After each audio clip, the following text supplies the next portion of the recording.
Hello दोस्तों, बात करें सीरियल कुंडली मिलन की तो आने वाले ट्रैक में आपको दिखाने वाले हैं कि यश 5 सालों के बाद पढ़ाई करके लंदन से घर वापस आता है।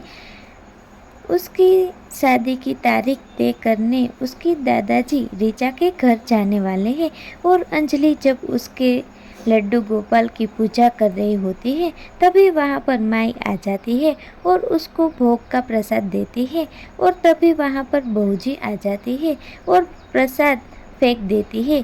माई और अंजलि को खूब डांट लगाती है। ऋचा अंजलि की आवाज़ सुन के नीचे आ जाती है, फिर उसे पूछती है कि यह यश कैसा है। तभी अंजलि कहती है कि यश जी यहाँ पर आने वाले हैं, तभी उनसे सारे सवाल के जवाब ले लेना। ताऊजी ऋचा के घर पर आते ही पूजी के हाथ से पूजा की थाली गिर जाती है और ताऊजी सोचते हैं कि ये तो बड़ा अपशकुन हो गया, अब मैं तारीख नहीं तय कर पाऊंगा और वहाँ से गुस्सा होके चले जाते हैं। तो दोस्तों, आपको क्या कुछ लगता है कि ताऊजी ऋचा और यश की शादी की तारीख नक्की कर पाएंगे कि नहीं?